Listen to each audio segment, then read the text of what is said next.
em grande escala a forma como nós nos comportamos. Porque como o cérebro não é um sistema digital, ele na realidade está sendo empurrado, você está forçando uma nova forma de funcionamento da mente humana que não necessariamente é a maneira pela qual ela evoluiu para interagir com o mundo, né? Isso é perigoso, né? Porque talvez seja o objetivo das máquinas, porque elas tomam conta completamente. Na realidade, eu diria que é o objetivo de quem cria certas máquinas, né? Então essa é outra discussão que é muito rara de ocorrer. Ela está começando a surgir, que é quem dominar certos algoritmos ou certos robôs ou certas aplicações da inteligência artificial pode vir a dominar a forma como o ser humano pensa no futuro, como ele reage, como ele se comporta. E isso é uma ameaça para toda a nossa estrutura política, econômica, social, intelectual. O cérebro evoluiu muito, como se sabe na história. E é um grande computador, né? Orgânico, como você mesmo falou. Agora, com essa tecnologia toda, os QIs, né? A inteligência das pessoas está diminuindo, né? Das crianças, do adulto. E aí o cérebro vai evoluir, porque ele evoluiu tão rápido. Inclusive... Ele vai começar a evoluir? Por um certo ponto de vista, isso, de certa maneira, já começou, né? Alguns estudos nos Estados Unidos, também na Europa, começaram a mostrar, pela primeira vez na história nos Estados Unidos, alunos do ensino médio, uma queda do QI em testes padronizados, que são muito limitados, medem coisas muito simples, mas é o que a gente chama, né? O gato subiu no telhado, né? Dá para você já notar um efeito claro, populacional, estatístico, né? Mensurável, o que também já é preocupante, porque várias coisas a gente não consegue medir. The tech help us a lot in the COVID-19. Nós buscamos por uma psicóloga que é especialista em superdotação e altas habilidades, e então ela fez testes durante uma semana com o Gustavo para avaliar, né, se tinha alguma característica, né, relacionada à superdotação. E quando ela fez a devolutiva pra gente, depois da avaliação dos testes, ela falou: o Gustavo é superdotado, né, ele tem um QI bastante elevado, QI de 140, e agora a gente precisa, né, trabalhar um pouco a parte emocional dele, porque diferente do que a maioria das pessoas pensam, né, a maturidade ela vai se desenvolvendo, né, ela não vem junto com o kit. Help us a lot in the COVID-19. The distance learning to see each other. Nós chamamos QI normal, vai de 75 até 115. A média é 100. O desvio padrão é 15. Dado que eu nem sabia que esses testes eram do QI, achei normal, eram legais. E até que eles eram fáceis assim, médio. Então vocês já poderiam... Ele é superior a 99,9% das pessoas que têm. Esse é um outro aspecto, que tem a mesma idade. Porque todo QI, todo score de QI é mensurado comparando-se com uma população em condições idênticas. A gente, né, percebeu ainda mais quão importante é a dedicação, né? Então, só ter o potencial é uma parte da história. Então, a gente seguiu estimulando o Gustavo e explicando para ele que ele tinha que se dedicar naquilo que ele quisesse fazer bem feito. Então, não adianta ele ter um grande potencial e não se dedicar. Então, essas crianças devem ser educadas diferentemente, porque eu, particularmente, acredito que o progresso da nação está em como nós educamos os talentosos.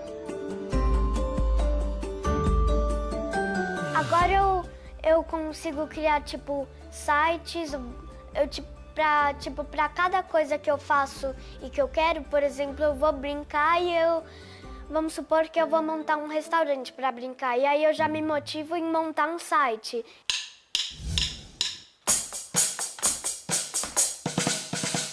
The tech help us a lot in the COVID-19. Depois que eu ouvi todas aquelas músicas dos Beatles, eu me apaixonei bastante. As músicas eram muito, muito legais para mim e boas. Surgiu o interesse de eu começar a tocar o violão, a guitarra, o baixo, aí depois veio a gaita, o piano, o ukulele. E aí foi indo assim. Então, beijo, tchau, aluninhos! Até a próxima! Eu vou falar um pouquinho também dos meus sonhos que vem relacionar com isso, tá? Bom, um dos meus sonhos é conhecer o Paul McCartney e tocar com ele. E o meu outro sonho é ter o Gustavo Saldanha Animation Studios, que é o que eu quero ser quando eu crescer.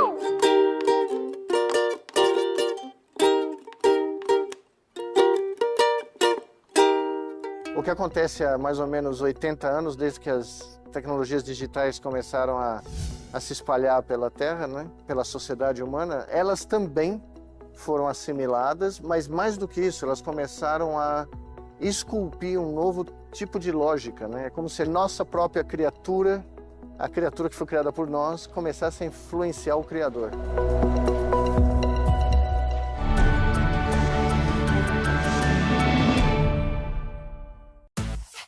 Fantasias, fetiches, kinks, isso tudo passou a agregar mais e segregar menos. E exatamente por isso eu decidi mergulhar nessa realidade, com muito prazer. How would you describe what are fetishes? What is kink? They are sensory explosion of interest in our body. It's not always visual, it's a lot about what you radiate. Kink, fetiche, fantasia, não é para todo mundo, cada um tem o seu, mas só quem perde sem descobrir é quem não abre a cabeça. Entre Mundos, comigo, Pedro Andrade, hoje, 10h30 da noite.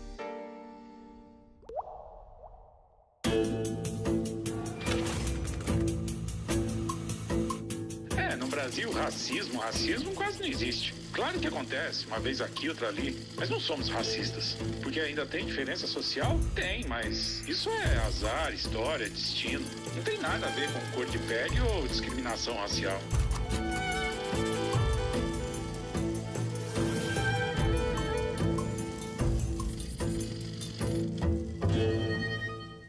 Para investir bem o seu dinheiro, é preciso pesar prós e contras. Se o mercado é imprevisível, decidir nunca é tarefa fácil. Riscos, certezas, erros, acertos.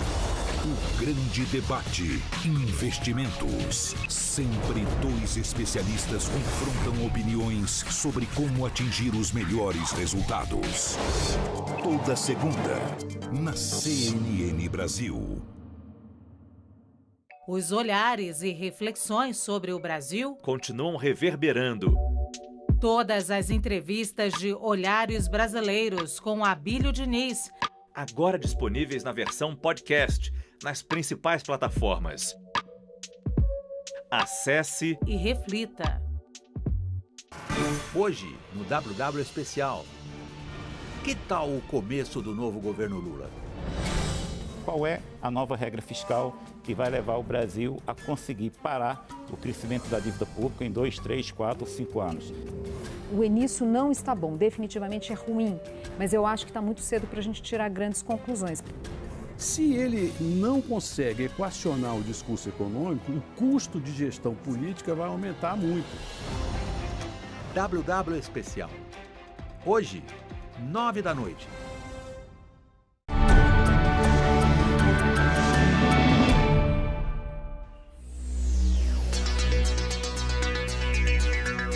Em relação ao exoesqueleto, como foi esse conceito?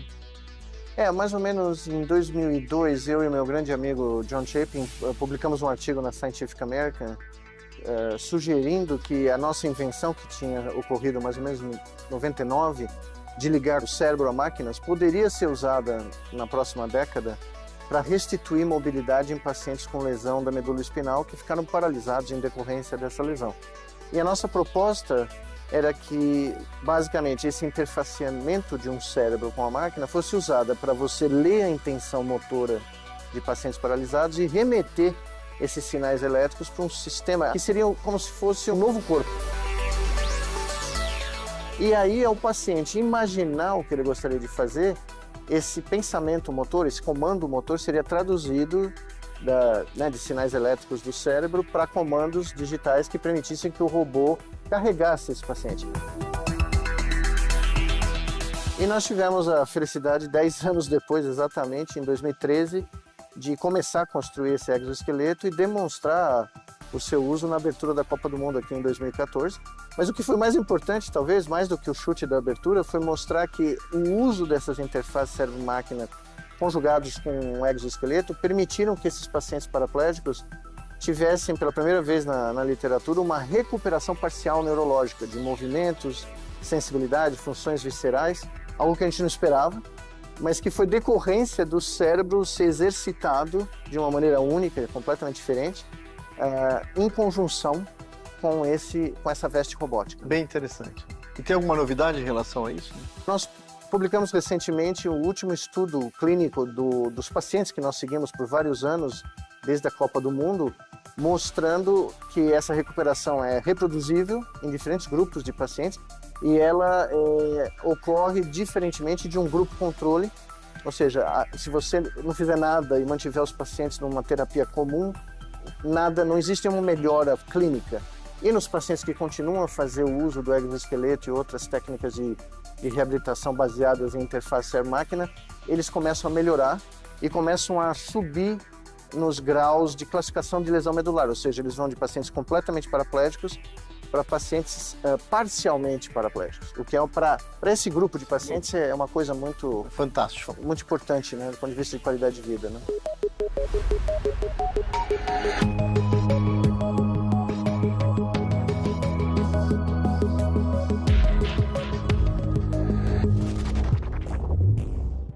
O desenvolvimento dos organoides, os chamados minicérebros, tem se tornado fundamental para o estudo de doenças e de medicamentos.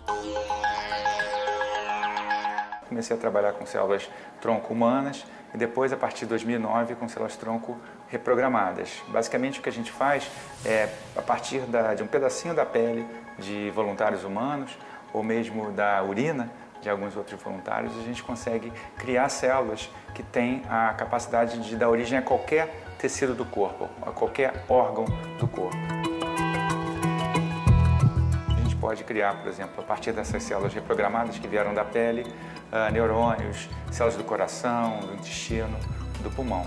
E essa é uma ferramenta muitíssimo interessante para se estudar toda a biologia humana e, no meu caso especificamente, o cérebro.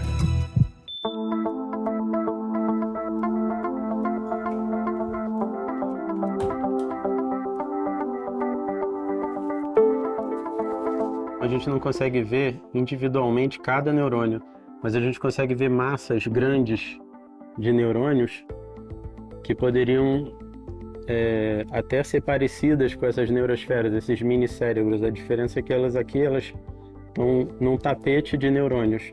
E as bolinhas que estão representadas aqui são os sensores, os eletrodos que medem a atividade. O termo técnico que a gente usa para definir esse fragmento de tecido cerebral criado em laboratório é organoide. A gente chama de organoides cerebrais, que podem ser mantidos vivos por meses e que, quanto mais tempo eles ficam em cultura, mais amadurecidos eles estão, mais conexões cerebrais eles estão e mais a gente tem chance de entender como é que eles funcionam e expô-los a diferentes substâncias, medicamentos ou estudar também doenças. Isso é o que, professor? Aqui o que a gente tem é um corte de organoide cerebral, no qual a gente consegue identificar as regiões de proliferação celular, né? Regiões onde os neurônios estão nascendo. Então, cada... Breaking News, CNN. Olá, uma boa tarde para você que nos acompanha aqui na CNN Brasil. A gente interrompe nossa programação para trazer atualizações ao vivo, direto de Brasília. Os manifestantes invadiram o bloqueio e agora estão a caminho do bloqueio que havia sido formado no Congresso. Na Esplanada dos Ministérios, especificamente, a gente vê essas imagens que são ao vivo de manifestantes com a bandeira do Brasil, manifestantes a favor do ex-presidente Jair Bolsonaro. Vamos lembrar que o ministro da Justiça, o Flávio Dino, tinha determinado o fechamento até amanhã desse local.